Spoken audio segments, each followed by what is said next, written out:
Bueno, hermanos, empecemos este tiempo orando, ¿les parece? Padre, te queremos encomendar este tiempo, esta enseñanza, Señor Jesús, que nuestros corazones puedan estar preparados para ti, que puedan estar preparados para escuchar tu palabra, Señor, conforme a tu voluntad. Que tú la uses, Señor, para transformarnos, para que nuestras vidas cada vez sean más semejantes a la de tu Hijo Jesucristo, Señor, y pedirte que en medio de esa transformación tú seas glorificado, Señor. Dispón todo ese tiempo, dispón los corazones para poder escucharlas y que tú seas exaltado en todo tiempo. En tu nombre, Jesús. Amén. Amén. Bueno, hermanos, es la segunda clase, la clase número 2 de los pilares del carácter cristiano, que hemos venido empezando, estudiando desde la semana pasada. La semana pasada empezamos viendo que empezamos hablando un poco acerca del crecimiento cristiano, ¿verdad? El crecimiento cristiano vimos que para empezar es algo que es obligatorio. Dios nos salva, Dios nos da una nueva vida, pero de alguna manera también espera que nosotros conforme vayan pasando los años o el tiempo conociendo al Señor, pues podamos seguir creciendo en madurez en la medida del varón perfecto que es Jesucristo. Y entendemos también que así como hay una responsabilidad de nosotros como creyentes de poder buscar al Señor para crecer en santidad, también hay que no olvidar o no sacar de perder de vista que es Dios quien finalmente quien da el crecimiento a nosotros. Pablo decía, yo regué, Apolos sembró, pero es Dios quien da finalmente el crecimiento a todos los miembros de su iglesia, ¿no? Y vimos dos claves puntuales que eran la forma como Dios utiliza para que nosotros podamos crecer en madurez en Cristo. Y hablaba Pablo en 2 Corintios 3:18, que en la medida en la que nosotros seamos o miremos con el rostro descubierto la gloria de Dios, seremos transformados de gloria en gloria, ¿verdad? Y entendimos también que la gloria de Dios o la revelación de Dios se encuentran en las Escrituras, que estas son útiles para enseñar, instruir, corregir, redarguir, y transformarnos para ser esos hombres y mujeres que Dios desea finalmente que nosotros seamos. Entonces, habiendo tenido eso en claro, les comenté que en las siguientes clases, las siguientes 6 clases, que son las que nos quedan, contando la de hoy día, vamos a empezar a estudiar ciertos pilares o atributos o características que los creyentes deberíamos anhelar, ansiar, buscar para poder seguir creciendo en la medida de esta madurez en Cristo. Así que hoy día vamos a ver dos, ¿ok? Cada clase vamos a ir viendo dos pilares. Y con la que vamos a empezar hoy día es la fe, ¿ok? La fe, esa palabra, esa pequeña palabra que ha cambiado todas nuestras vidas. Todas las personas, de alguna manera, tenemos fe, ¿ok? Tenemos fe, por ejemplo, cuando nos servimos un agua del grifo o del caño y la bebemos, tenemos fe en que esa agua ha sido tratada, ha sido purificada y no nos va a hacer daño, ¿verdad? No nos va a causar ningún daño. O tenemos fe también cuando, por ejemplo, si alguien hace una consignación en una cuenta bancaria o nuestra cuenta bancaria, nosotros no tenemos ese dinero en físico, pero basta que veamos en la página del banco o que vemos en nuestra aplicación que nos han depositado cierto dinero, nosotros creemos que ese dinero es nuestro, ¿verdad? Aún sin nosotros haberlo visto, pues solamente vemos un número. O los que de pronto les gusta leer, nosotros invertimos de pronto una cantidad de dinero en libros digitales, ¿verdad? Los libros digitales no son tangibles, nosotros no los vemos, no podemos de alguna manera ojearlos o leerlos o sentirlos como un libro físico, pero creemos que esos libros digitales, si estamos pagando dinero, vamos a tenerlos el día de mañana también. Nada de eso nos garantiza que eso sea así, pero nosotros tenemos una confianza y una fe hasta cierto punto, si lo llamamos así, de que vamos a contar con todo eso. Por ejemplo, si fuéramos al médico porque tenemos algún malestar o algo y el médico nos da un diagnóstico y nos da un tratamiento, nosotros también sin necesidad de poder tener la certeza de lo que el médico habla, nosotros confiamos en lo que el médico nos indica y pues de alguna manera tomamos las medidas que él nos sugiere. Entonces nosotros, en general los seres humanos, tenemos una fe innata, una fe natural que ejercitamos todo el tiempo, ya sea en algo o en alguien, ¿ok? Pero cuando las escrituras hacen o se refieren, hablan acerca de la fe, no es este tipo de fe innata o de esta fe natural, sino las escrituras hablan de una fe distinta, una fe espiritual, si le queremos poner un nombre. Y esa fe espiritual no es una fe que ha sido dada a todos los hombres, sino que es una fe que ha sido dada a todos aquellos creyentes que han puesto su fe en Jesucristo. Esta fe, como dice Efesios 2:8, pues es un don de Dios, es un regalo que Dios nos ha dado a todos aquellos que todos aquellos que han puesto su fe en Jesucristo, y Dios nos ha dado un nuevo nacimiento. Esta fe es una fe entonces que tiene un origen o cuyo nacimiento proviene de Dios mismo y que nos ha sido encomendada. Y pues como dice Pedro y veíamos esta semana en uno de los devocionales que el pastor envió, es mucho más preciosa que el oro. Es algo, ese regalo que Dios nos ha dado, esa fe que Dios nos ha dado, es una fe es quizás lo más valioso que nosotros como creyentes podemos tener. De manera entonces que la fe es el primer pilar que vamos a ver y es una columna fundamental que todo creyente genuino tiene que tener. Esa confianza en Dios o esa actitud que nosotros tenemos respecto a Dios es algo que tiene que de alguna manera ir creciendo con el paso de nuestros años, ¿verdad? Es el deseo de Dios que nuestra fe sea como una semillita, pero en la medida que el tiempo va pasando, pues esa fe vaya creciendo, y en la medida en la que nosotros caminemos en santidad y en la medida en la que nosotros conozcamos a Dios a través de las Escrituras, esa fe pues va a ir creciendo considerablemente, ¿no? Entonces, para empezar yendo a las Escrituras, la palabra fe en el Antiguo Testamento aparece solamente 3 veces. Y cuando yo leí esto, pues me sorprendió muchísimo, pues si venimos hablando de que la fe es algo esencial en la vida de un creyente, ¿cómo pues en el Antiguo Testamento la palabra fe puede aparecer solo 3 veces? Y la realidad es que la palabra como tal, fe, aparece solo 3 veces, pero el concepto de la fe está a lo largo de todo el Antiguo Testamento enraizado a través de la vida de los patriarcas y a través de la vida de muchos personajes que aparecen en los diferentes libros. ¿Ok? Esta fe al final se traduce en creer, en confiar o en tener esperanza. ¿Ok? Y eso nos empieza a dar una idea de qué es la fe de acuerdo a las Escrituras. Por ejemplo, el Salmo 37, 4, 5, solamente se los voy a leer, ustedes pueden ir apuntando, y algunos versículos que quizás vayamos viendo un poco más a profundidad, pues vamos a ir mostrándolos en la pantalla. Pero el Salmo 37, 4, 5 dice que pongamos nuestra delicia en el Señor y Él nos concederá las peticiones de nuestro corazón. Ese es un salmo que creo que muchos de nosotros lo hemos leído, inclusive hemos confiado, hemos esperado en el cumplimiento. Pero dice el versículo 5 que encomendemos al Señor nuestro camino, que confiemos en Él y Él actuará. Ese confiar en Dios es tener fe en Dios. ¿Ok? Lo que David está haciendo de alguna manera al poder señalar, al poder decir este salmo, es señalar que Dios debe ser el objeto de nuestra confianza, y de alguna forma nos está exhortando a que confiemos en Él, a que depositemos nuestra vida en Él, a que encomendemos en Él nuestros caminos, que en otras palabras, si lo llamáramos al idioma del Nuevo Testamento, lo que David está instando a aquellos lectores del Salmo 37 es que nosotros vivamos por fe. ¿Ok?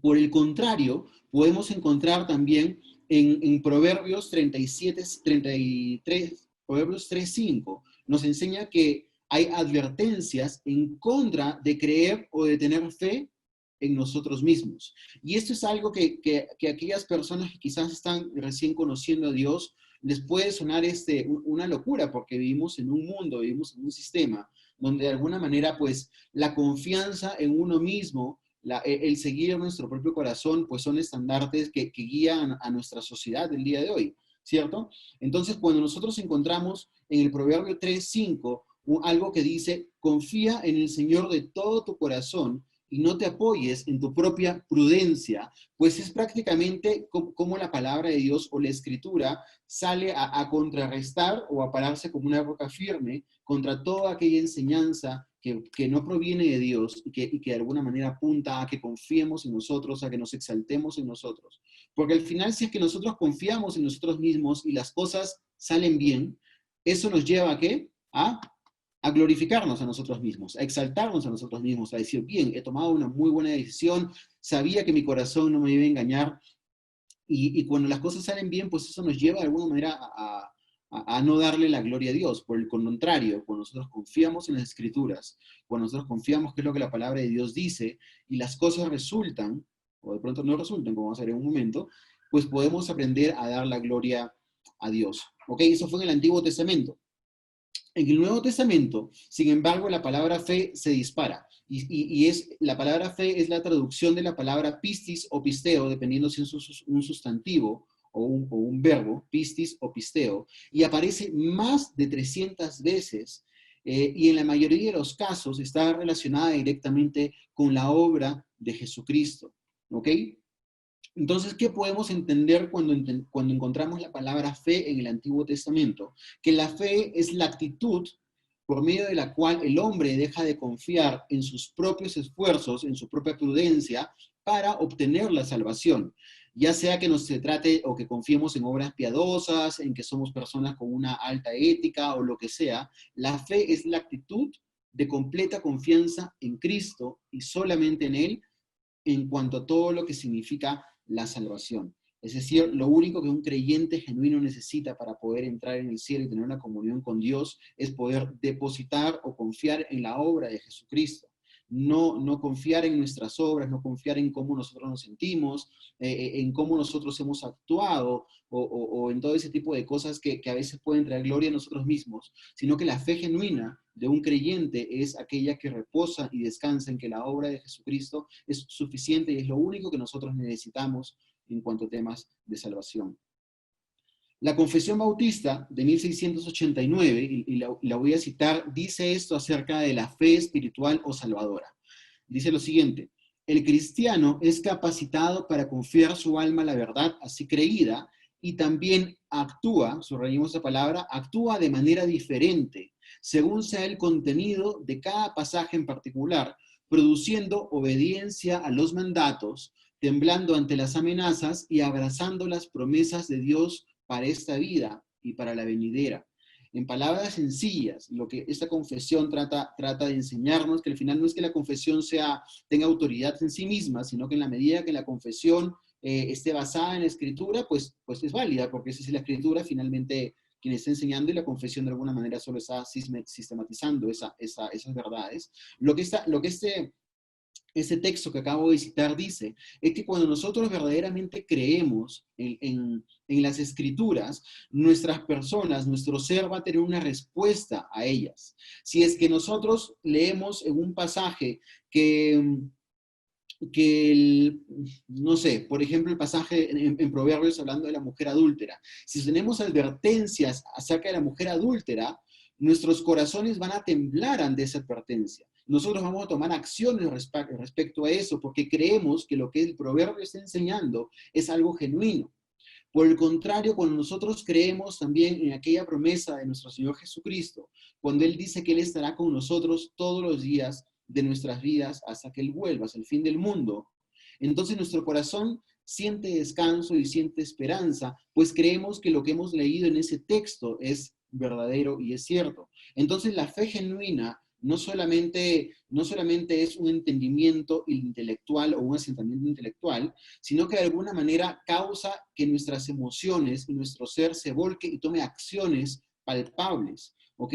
La fe entonces no se trata de un pensamiento o un asentimiento intelectual, no es simplemente creer algo, decir sí, yo creo, como los demonios lo hacen, sino es un creer en que el creyente se aferra a su Salvador con todo su corazón. Es una actitud de confianza y reposo en las promesas y el carácter de Dios. Hace unos días leía una historia acerca de D.L. Moody. Él fue un evangelista muy reconocido hace algunos años, unas décadas, quizás siglos, y él cuenta una historia acerca de él y su hijo Guillermo, que él dice que cuando tenía su hijo Guillermo, este niño tenía apenas 2 años de edad, y él le dice: mira, te voy a hacer algo, Guillermo, te voy a poner encima de una mesa, y lo pone parado encima de la mesa. Él se para al costado y le dice: ven, salta, yo te voy a coger. Y el bebé Guillermo como que quería saltar y se sacaba al borde al filo de la mesa, y él como que se echaba para atrás y tenía miedo.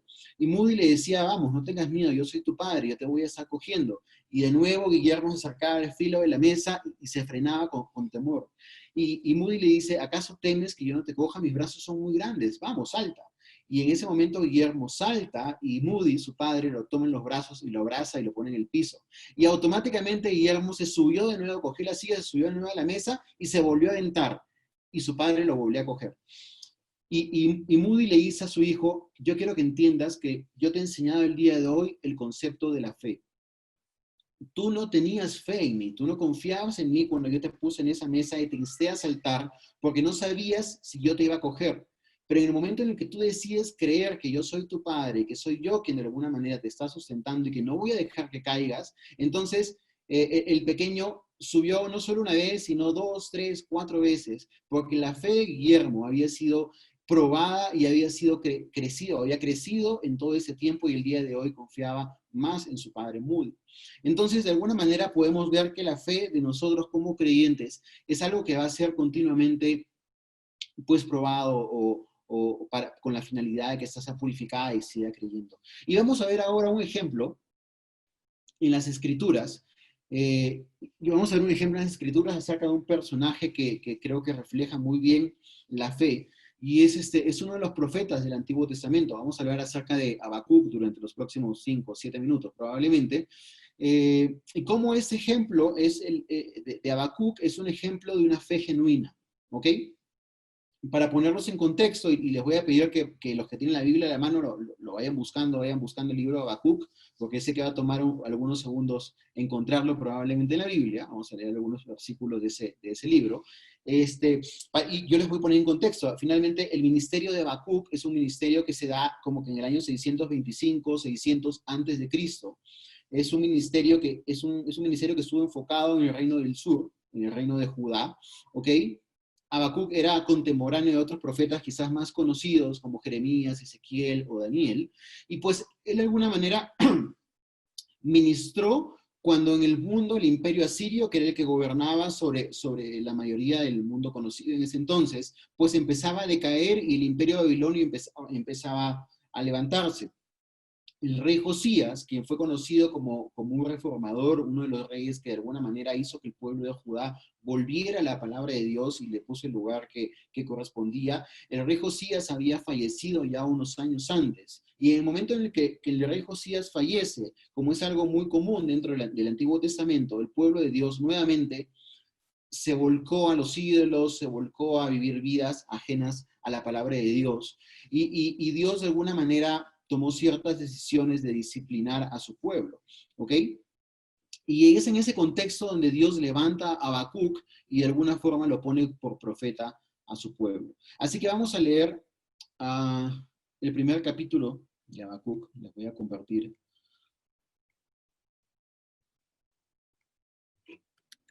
Creo que ahí ya lo pueden ver. Un segundo. Vamos a leer el primer capítulo, algunos versículos, del 1 al 4, ¿ok? Dice lo siguiente: profecía que tuvo en visión el profeta Habacuc. ¿Hasta cuándo, y esto lo dice Habacuc, hasta cuándo, oh Señor, pediré ayuda y no escucharás? Clamaré a ti violencia y no salvarás. ¿Por qué me haces ver la iniquidad y me haces mirar la opresión? La destrucción y la violencia están delante de mí. Hay rencilla y surge discordia. Por eso no se cumple la ley y nunca prevalece la justicia, pues el impío asedia al justo, por eso sale pervertida la justicia.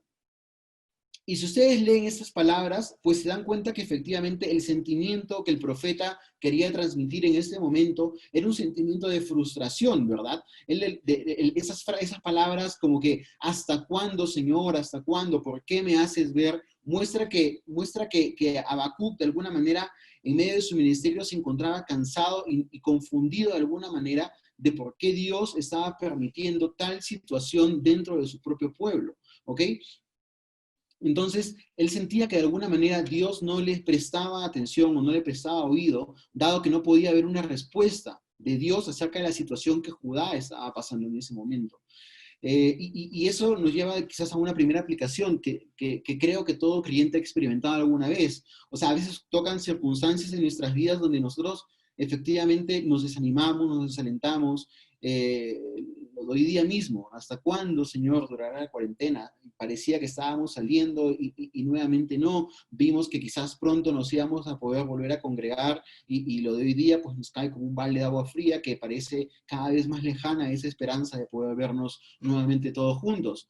Y él de alguna manera transmitía eso, ¿no? Y él clama al Señor y le hace esa oración. Y ahora vamos a leer del versículo 5 al 11, que es la respuesta de Dios a Habacuc. Entonces dice, mirad entre las naciones, observad, asombraos, admiraos, porque yo haré una obra en vuestros días que no creeráis si se os contara. Y cuando leemos ese versículo, pues creemos que Dios efectivamente escuchó la oración de Habacuc y dijo, tranquilo, que lo mejor está por venir. Entonces, sin embargo, no es así, porque lo que leemos en el versículo 6 es absolutamente todo lo contrario. Dice, porque he aquí, yo levanto a los caldeos. ¿Quién levanta a los caldeos? Dios mismo. Pueblo feroz e impetuoso, que marcha por la anchura de la tierra para apoderarse de moradas ajenas. Imponente y temible es, de él mismo proceden su justicia y su grandeza. Sus caballos, hablando de los caldeos, son más veloces que leopardos y más astutos que lobos al anochecer. Al galope vienen sus jinetes vienen de lejos, vuelan como águila que se precipita a devorar.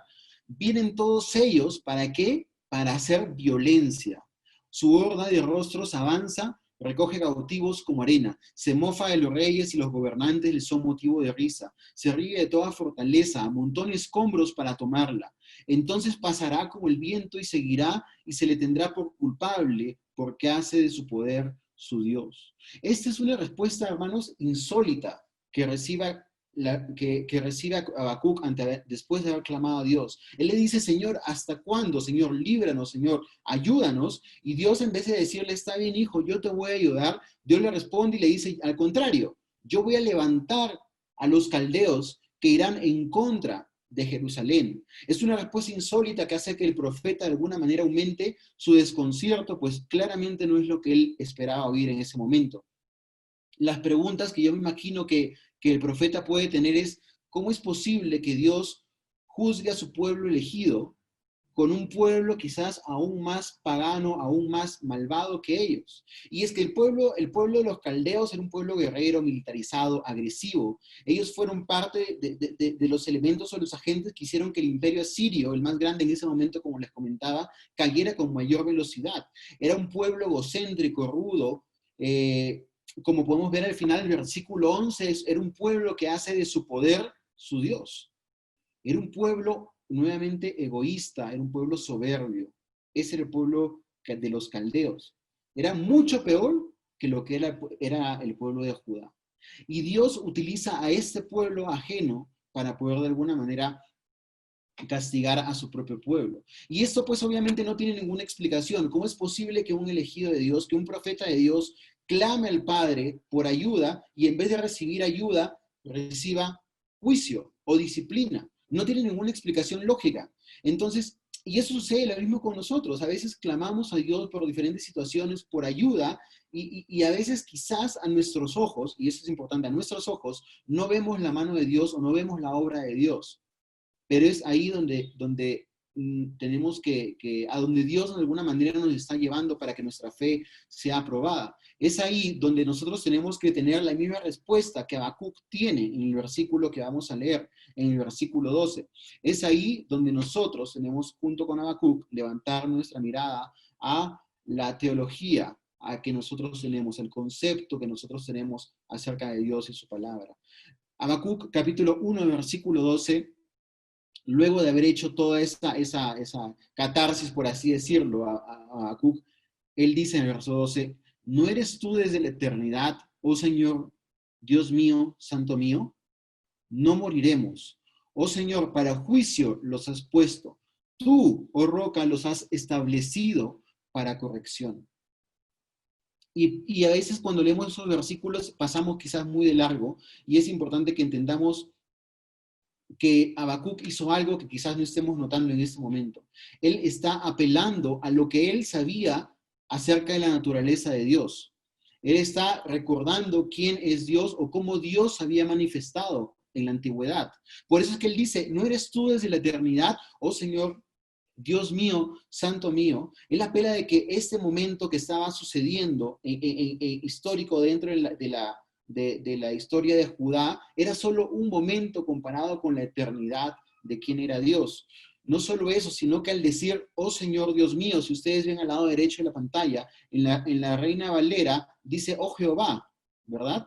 Oh Jehová. Y cuando ese profeta dice la palabra, oh Jehová, él está llamando a Dios por el nombre del pacto, por el nombre que Dios de alguna forma se había revelado a su pueblo. Él no se reveló como Dios todopoderoso, sino se reveló con un nombre. Yo soy el que soy. Y en ese nombre que estaban basadas todas aquellas promesas que Dios le había hecho a Abraham en cuanto a darle un futuro, en cuanto a darle una nación. Entonces, de alguna manera, él apeló al conocimiento que tenía acerca de Dios. Y es lo que nosotros tenemos que hacer cuando nos encontramos en medio de las pruebas. Es lo que nosotros tenemos que hacer cuando clamamos a Dios y no vemos una respuesta, sino que vemos que nuestra situación se empeora.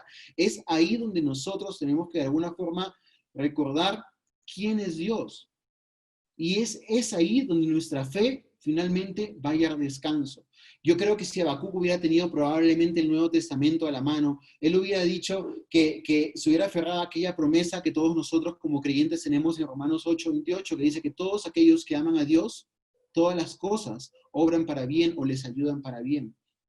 Entonces, el profeta necesitaba encontrar un fundamento espiritual seguro en su comprensión de quién es Dios y qué es lo que Dios hace. Entonces, dice, no moriremos luego de eso. ¿Por qué sabía que no morirían? Porque efectivamente lo que les dije hace unos minutos, que Dios había de cumplir un pacto que había hecho con Abraham. Entonces, él sabía que al final Judá iba a tener un remanente donde finalmente el Mesías iba a venir.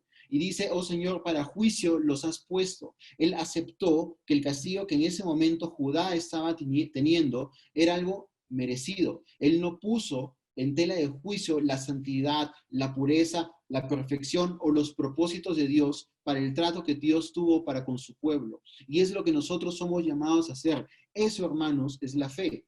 Eso es lo que Dios de alguna forma espera que nosotros hagamos, o la respuesta, la actitud que nosotros tenemos que tener en medio de la adversidad.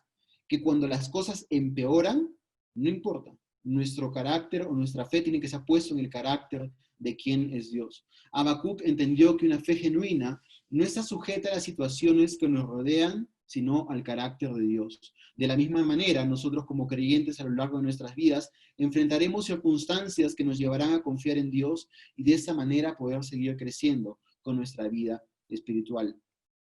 Vamos a ver unos últimos versículos para acabar con la fe en Habacuc 3.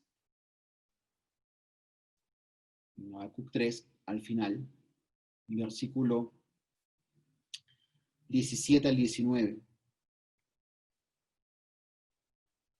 Dice, y eso es como termina el libro de la profecía de Habacuc, dice, él decía, aunque la higuera no eche brotes, ni haya fruto en las viñas, aunque falte el producto del olivo y los campos no produzcan alimento, aunque falten las ovejas del aprisco y no haya vacas en los establos, con todo yo me alegraré en el Señor, me regocijaré en el Dios de mi salvación.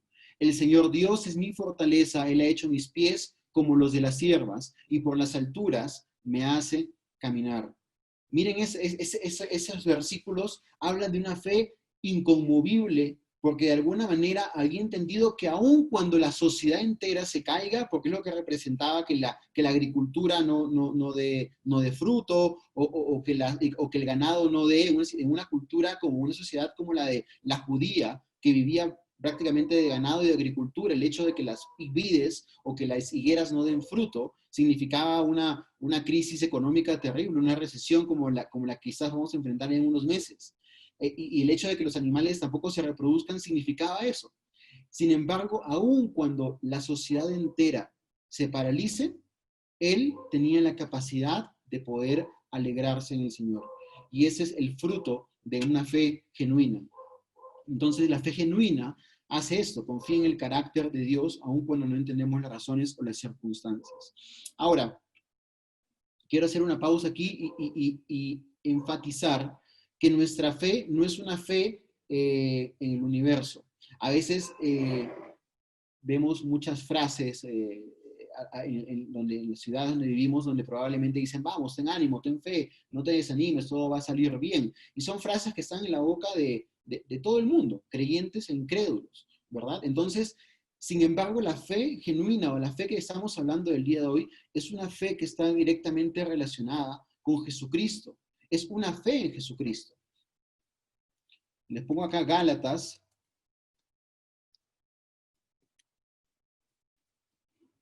2:20. Pablo dice lo siguiente: con Cristo he sido crucificado y ya no soy yo el que vive, sino Cristo en mí. Y la vida que ahora vivo en la carne, la vivo por la fe en el Hijo de Dios, el cual me amó y se entregó a sí mismo por mí.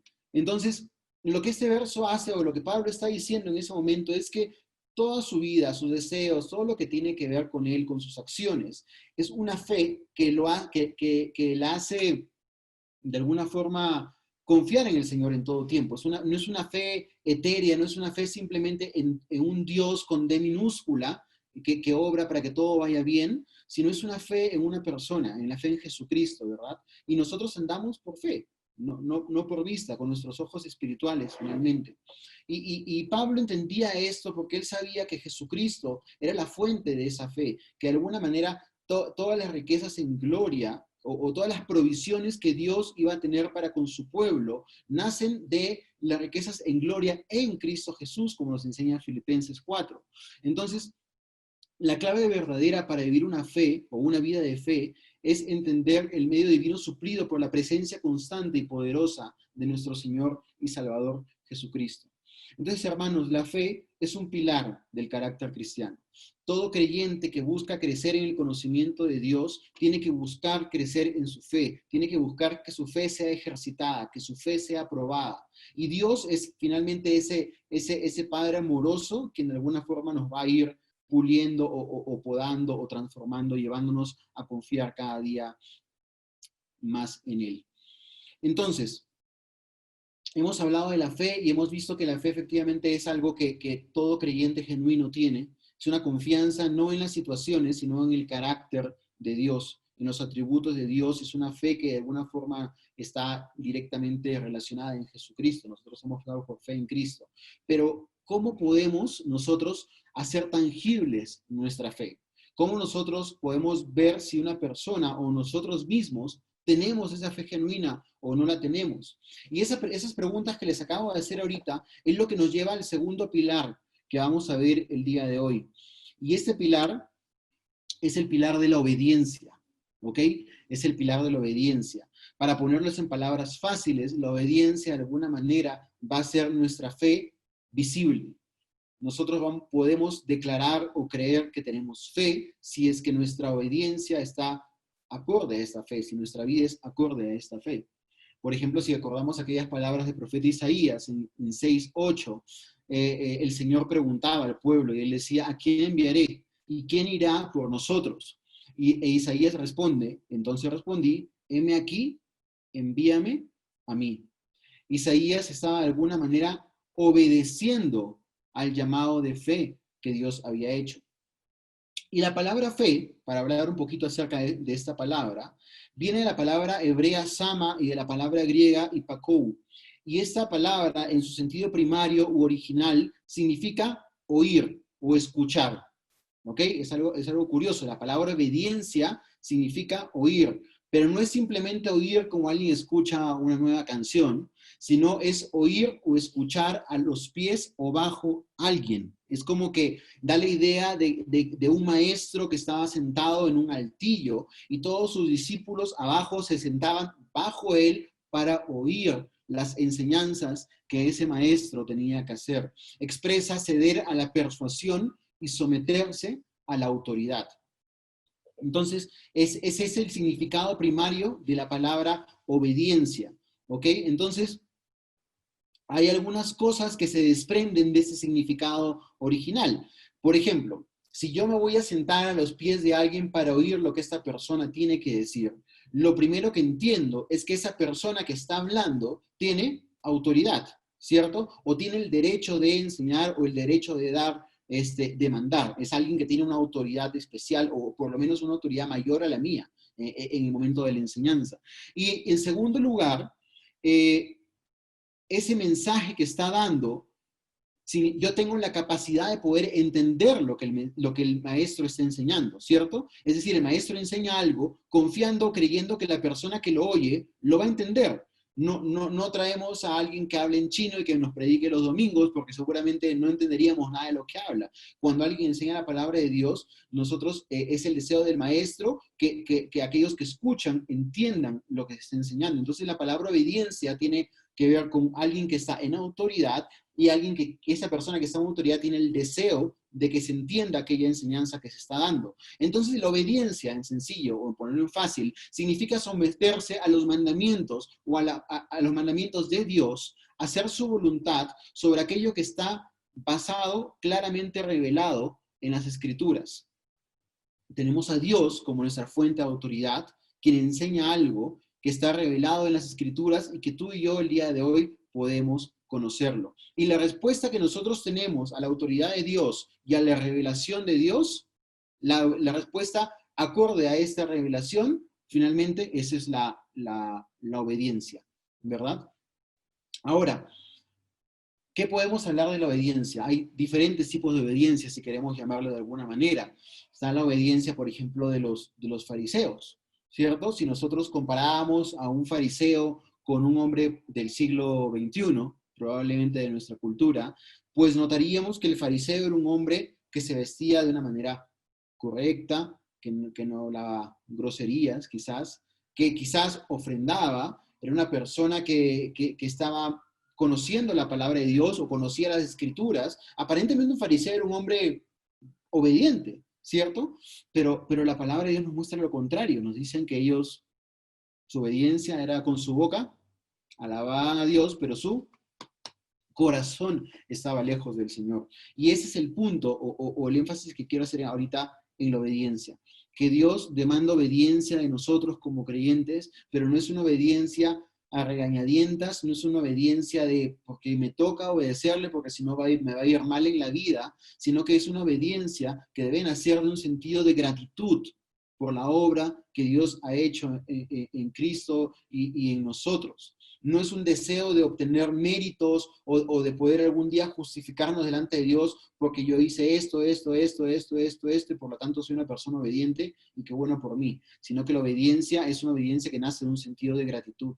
Es más, si vamos, no lo vamos a ver ahorita, pero si quieren leanlo después, en Romanos 9, 31, hasta el capítulo 10, versículo 3, Pablo comenta y dice que Israel o el pueblo de Dios no alcanzó la justicia de Dios porque la buscó basándose en las obras y no en la fe. Es decir, este pueblo, Israel, quiso justificarse delante de Dios, quiso dar la talla con Dios, portándose bien y no creyendo como en el camino que de alguna manera Dios había trazado. Entonces, acá hay una línea delgada que yo quiero que entendamos en este momento. ¿Cuál es la relación correcta que debe tener la fe con la obediencia? Esos dos pilares que estamos viendo ahorita. Y quiero que me acompañen a Mateo 28. A Mateo 28.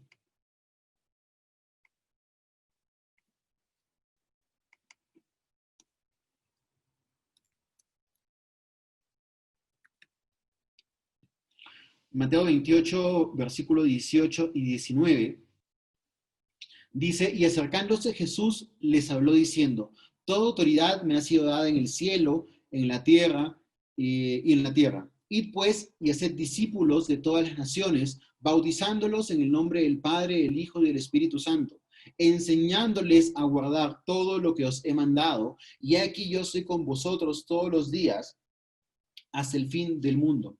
Y lo que podemos ver en estos dos versículos es que la gran comisión, que es estos dos versículos que acabamos de leer ahorita, requiere o precisa de dos requisitos muy importantes en la vida de nosotros, la fe y la obediencia. ¿Por qué? Pues dice en el versículo 19, id pues y haced discípulos a todas las naciones, id y predicad el evangelio, ¿verdad? Y eso tiene que ver con la fe, pero en el verso 20 dice, enseñándoles a guardar todo lo que os he mandado. Y eso está relacionado con la obediencia. Y eso es quizás muy duro de entender, pero el evangelista, pero Juan en el Evangelio tiene palabras mucho más duras. Por ejemplo, en Juan 8:31, Jesús dice, si permanecéis en mi palabra, seréis mis discípulos. Y una frase o un versículo que encontramos en primera de Juan 2:4 es aún quizás mucho más directo. Dice lo siguiente, que aquel que dice conocer a Dios, pero no guarda sus mandamientos, el tal es mentiroso. Aquel que dice que conoce a Dios y no guarda sus mandamientos es mentiroso. Y entonces, eso nos lleva a entender que yo no puedo decir que tengo una fe genuina, que tengo una fe real en Jesucristo, en Dios, en la palabra de Dios, si es que mi vida de alguna forma no está reflejando esa fe o no está teniendo ese fruto de esa fe que es la obediencia. Si yo dijera eso, la Escritura me condena y me dice que yo soy un mentiroso. Y qué triste, hermanos, quizás algún día sea como esos hombres que llegamos delante del Señor y decir, Señor, Señor, en tu nombre, hice esto, hice esto, hice esto, hice esto, y que el Señor al final nos diga, apartados de mí, nunca os conocí, hacedores de maldad. Entonces, el punto que quiero llegar ahorita con esto es que nosotros como creyentes tenemos una responsabilidad, creo que inclusive con nosotros mismos, de examinarnos y de ver si nuestra fe es una fe genuina.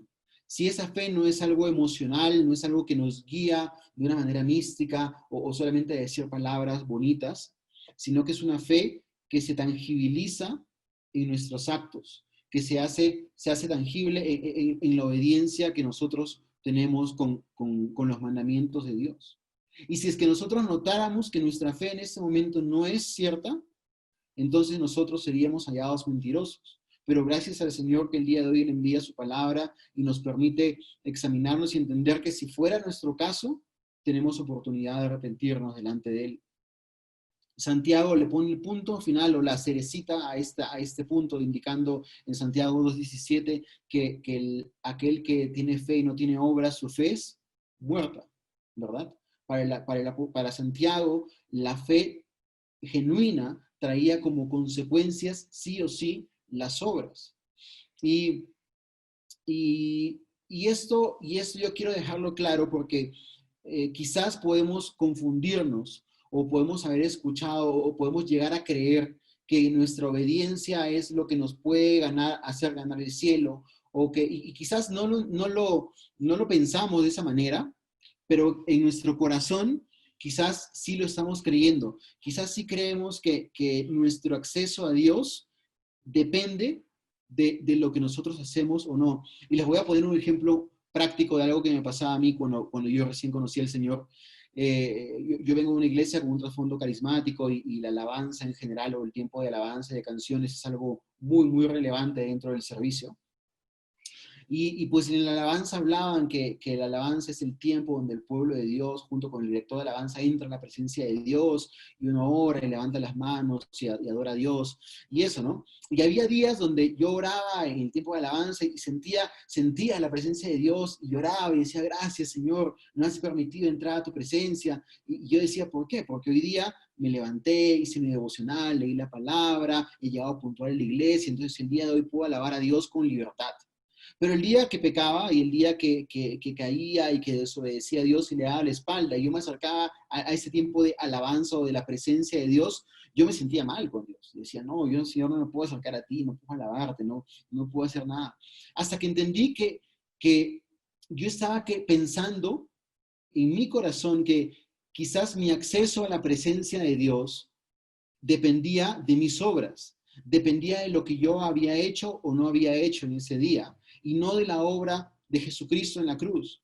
Yo entendí el Evangelio en mi mente, pero en mi corazón y en mi práctica estaba muy enraizado el hecho de que eran mis obras probablemente las que me daban acceso, derecho a poder estar limpio delante del Padre, y que no era el Padre que en su amor había mostrado, había entregado a su Hijo para justificarme, para permitirme el día de hoy, independientemente de cómo yo me sienta, independientemente de cuánto pecado traiga delante de Él, yo el día de hoy en Cristo no he sido condenado y que puedo acercarme a Él en total confianza.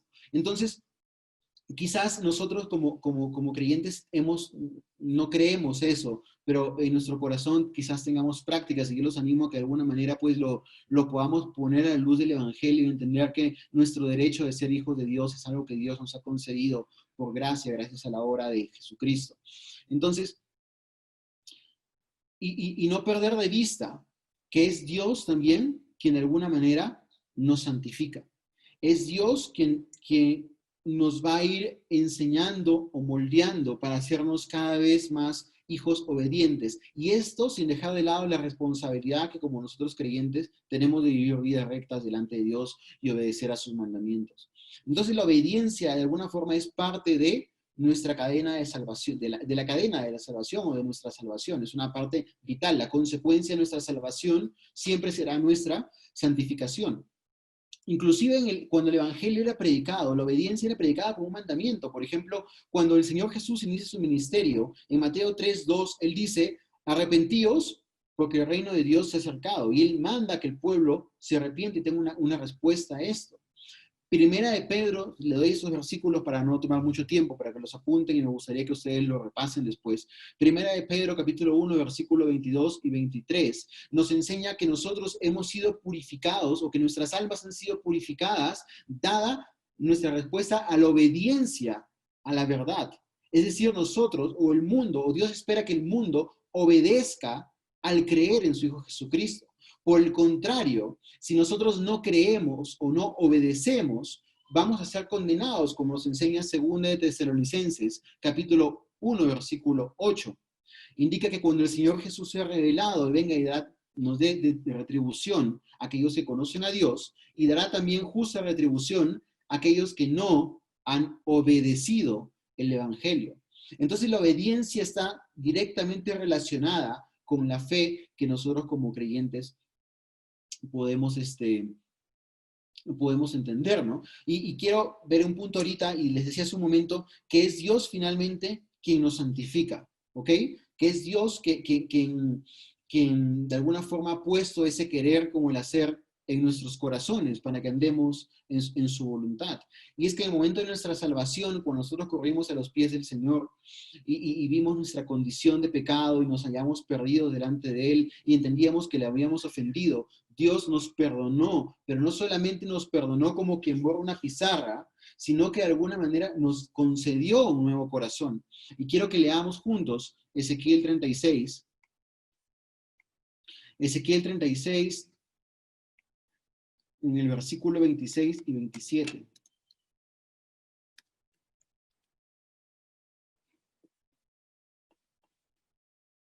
Ezequiel 36, versículo 26 y 27 dice así: además, os daré un corazón nuevo y pondré un espíritu nuevo dentro de vosotros.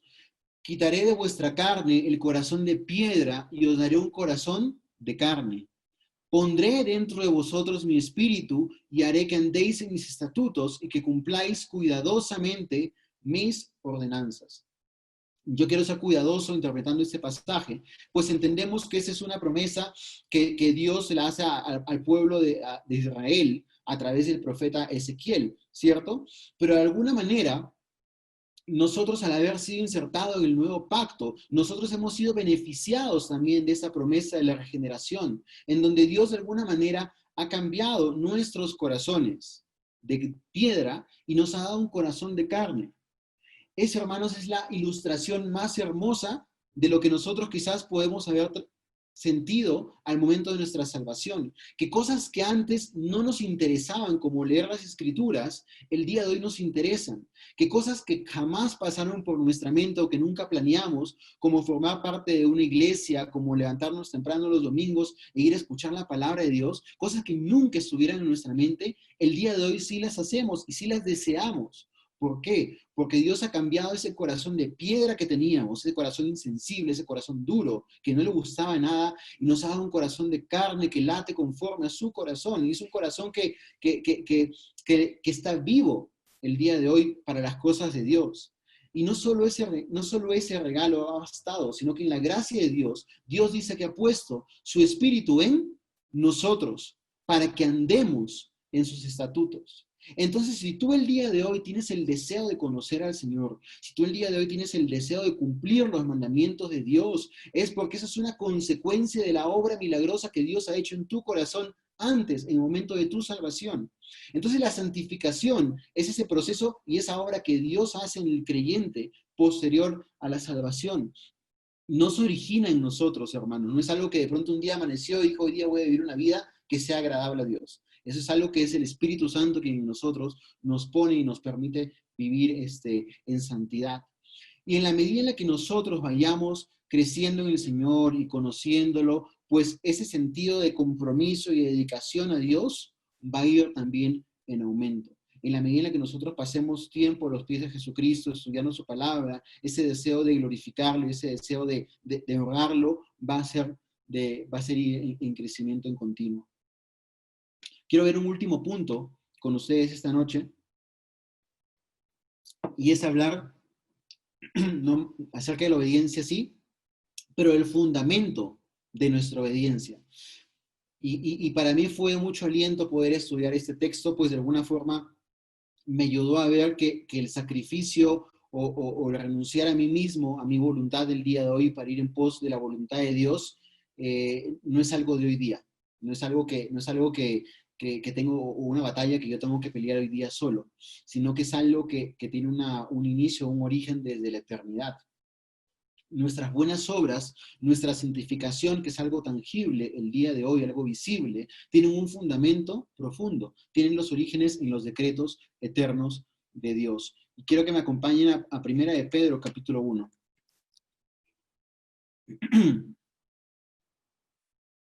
Primera de Pedro, capítulo 1, versículo 1 y 2, dice lo siguiente. Pedro, apóstol de Jesucristo, a los expatriados de la dispersión en el Ponto, Galacia, Capadocia, Asia y Bitinia, elegidos según el previo conocimiento de Dios, Padre, por la obra santificadora del Espíritu, para obedecer a Jesucristo y ser rociados con su sangre. Que la gracia y la paz os sea multiplicada. Y quiero desglosar un poquito este texto. Quiero que lo veamos y en la parte final del verso 1 dice, elegidos según el previo conocimiento de Dios Padre. Si lo tenemos o estamos leyendo ese texto en la Reina Valera, la palabra previo conocimiento se traduce como presciencia. ¿Qué significa? Previo conocimiento. Y todos aquellos que de alguna manera venimos de un contexto teológico arminiano, de iglesias carismáticas quizás, pues hemos entendido que el previo conocimiento o la presciencia de Dios está relacionada con que Dios sabía desde la eternidad cuál iba a ser tu respuesta a Él o cuál iba a ser tu respuesta al Evangelio. Y si Él veía desde la eternidad pasada que tú ibas a creer en Él, entonces Él te elegía. Entonces, de alguna forma era como decir que uno elige ser elegido, ¿cierto? Entonces, pero esta interpretación o entender este texto o la palabra presciencia de esa manera denota que la creación de alguna forma está como que en neutro, como que la creación es totalmente libre de pecado, neutral, para vivir una vida y tomar decisiones sin la influencia del pecado. Y por otro lado, denota también que Dios es un Dios que está de alguna manera ajeno a su creación, sentado en su trono, pues esperando, ¿no? Básicamente a ver qué respuesta tendrá Steven, qué respuesta tendrá Doris, y conociendo eso, yo sabía que Steven en el año 2000, imaginémonos algo, 2008, iba a responder el Evangelio, entonces yo elijo a Steven. Y eso es algo que no está soportado por las Escrituras, por otros pasajes. Entonces, ¿qué significa la palabra presciencia o previo conocimiento? ¿Ok? Significa en fácil que antes de que alguien nazca, antes de que tú y yo nazcamos, Dios en su amor predestinó o predeterminó conocernos íntimamente y salvarnos. Dios decidió, antes de que tú y yo no existiéramos, en entablar una relación íntima con cada uno de nosotros. La palabra griega de presciencia es prognosis, y denota una relación predeterminada, denota un propósito definido de parte de Dios hacia sus elegidos. Ahora, ¿por qué digo que denota esto? Porque esta palabra prognosis, justo el día de ayer, o el día de hoy, hemos visto un devocional en donde el pastor de alguna manera nos enseñó cómo hacer un pequeño estudio de palabras o cómo poder interpretar aquellas palabras que quizás no identificamos o no tenemos claridad. Y al final él comenta y él dice que cuando después de haber visto muchos libros no tenemos mucha claridad, busquemos esa misma palabra en otros textos, donde aparece la palabra presciencia o previo conocimiento en otras partes de la Biblia, y quizás en esas otras partes de la Biblia nos arrojen luz para entender el significado verdadero de ese texto o de esa palabra.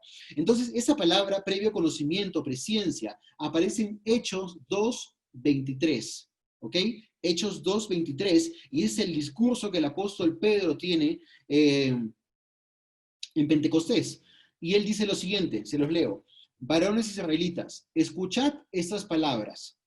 Jesús el Nazareno, varón confirmado por Dios entre vosotros con milagros, prodigios y señales que Dios hizo en medio vuestro y a través de él, tal como vosotros mismos sabéis, a este, miren esto, entregado por el plan predeterminado y el previo conocimiento de Dios, claváises en una cruz por medio de manos de impíos y le matáiseis, a quien Dios resucitó poniendo fin a la agonía de la muerte, puesto que no era posible que él quedara bajo el dominio de ella.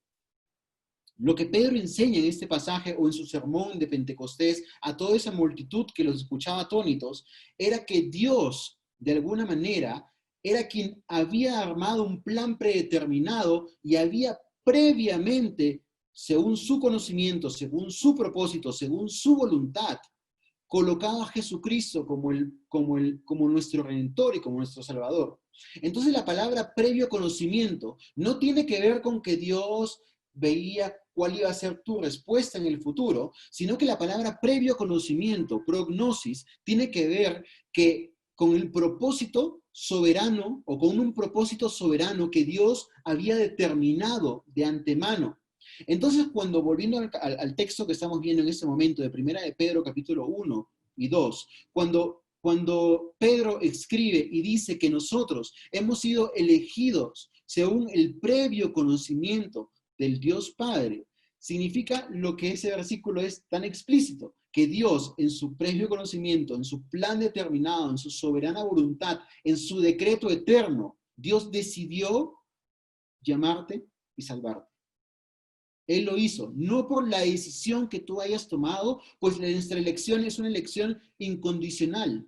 Y esa elección radica en el decreto eterno de Dios. Y hermanos, entender esto o meditar en esta doctrina de elección, que estoy seguro la vamos a ir viendo en las siguientes semanas, los domingos, en el primer capítulo de Efesios, pero el meditar en la doctrina de elección no debería destruir todo orgullo que nosotros podamos tener.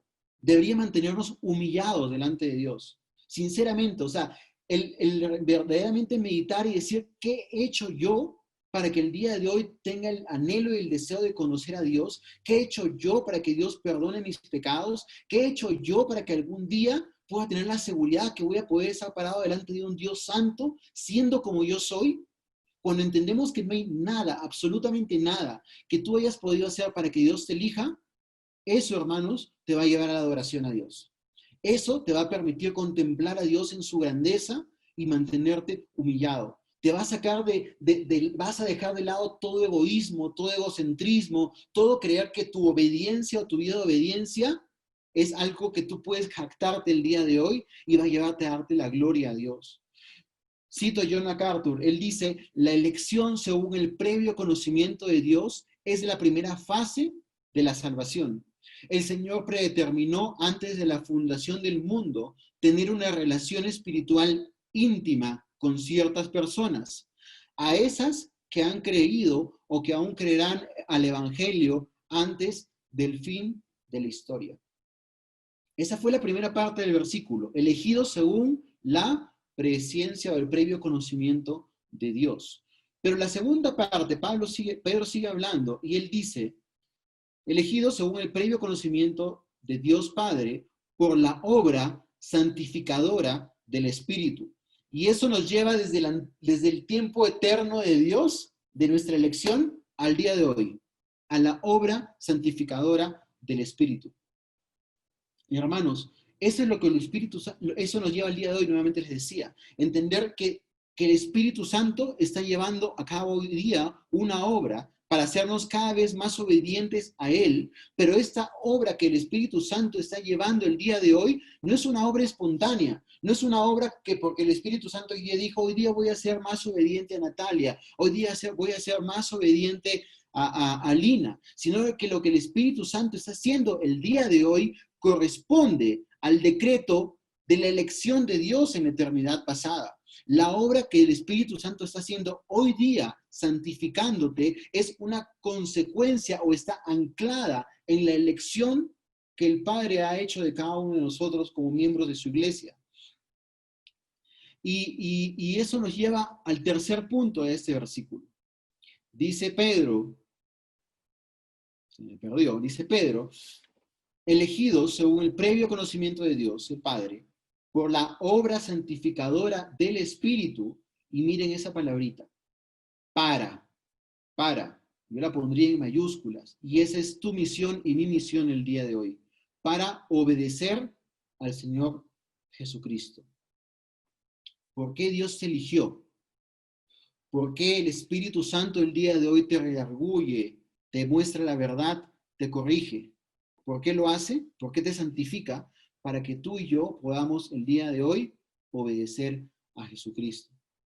El propósito más extenso de nuestra salvación es que todos, hermanos, todos los creyentes, ya seas un niño espiritual, un joven, un adulto espiritual, un hombre, el propósito más extenso de nuestra salvación es que todos los creyentes vivamos el resto de nuestras vidas andando en obediencia al Señor. Y en este propósito está la Trinidad. El Padre eligiéndonos, el Espíritu Santo santificándonos y Jesucristo esperando esa obediencia para todos aquellos que ha perdonado y ha limpiado sus pecados. Este pasaje para mí ha sido muy esclarecedor, sinceramente motivante, porque me permite ver que la batalla que nuevamente tengo el día de hoy, el negarme a mí mismo, que el tomar mi cruz, que el renunciar a mi voluntad para seguir lo que las escrituras revelan o indican que Dios demanda que yo haga, no es algo que hoy día, no es algo de hoy, es algo que Dios, como dice Efesios, preparó de antemano aquellas obras para que nosotros anduviésemos en ellas. Y Pedro, continuando esa epístola ya en último versículo, dice en 1 de Pedro 2:9, pero vosotros sois linaje escogido, real sacerdocio, nación santa, pueblo adquirido para posesión de Dios. Y nuevamente el mismo principio, a fin de que anunciéis las virtudes de aquel que os llamó de las tinieblas a su luz admirable. El propósito de nuestra obediencia, hermanos, para cerrar ese círculo de la elección, santificación, obediencia, es darle la gloria a Dios, es poder anunciar las virtudes del Dios que nosotros tenemos, que nos ha llamado, ¿verdad? No perdamos de vista que Dios, como lo vimos la clase pasada, tiene el anhelo y el deseo de mostrar su gloria a todas las personas.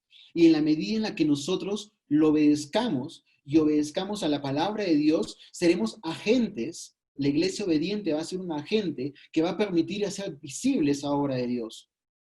Cada vez que nosotros honramos a Dios obedeciéndolo, estamos reflejando su gloria a un mundo incrédulo. Y es nuestra obediencia ese principal instrumento que Dios utilizará para anunciar sus virtudes. Entonces, hermano, cuando nuevamente el día de mañana tengas a una tentación al frente tuyo y tengas que decidir entre hacer tu voluntad o la voluntad de Dios y ser obediente, recuerda que el deseo de Dios desde antes de la creación del mundo era que tú obedecieras, para que con esa obediencia Él reciba gloria y el mundo incrédulo pueda ver que tenemos a un Dios verdadero. Amén. Vamos a orar, hermanos. Padre, te queremos exaltar esta noche, queremos bendecirte, reconocer nuestra condición, Señor, reconocer que que pecamos, Señor, cada día, reconocer que cada día muchas veces te damos la espalda, Señor Jesús.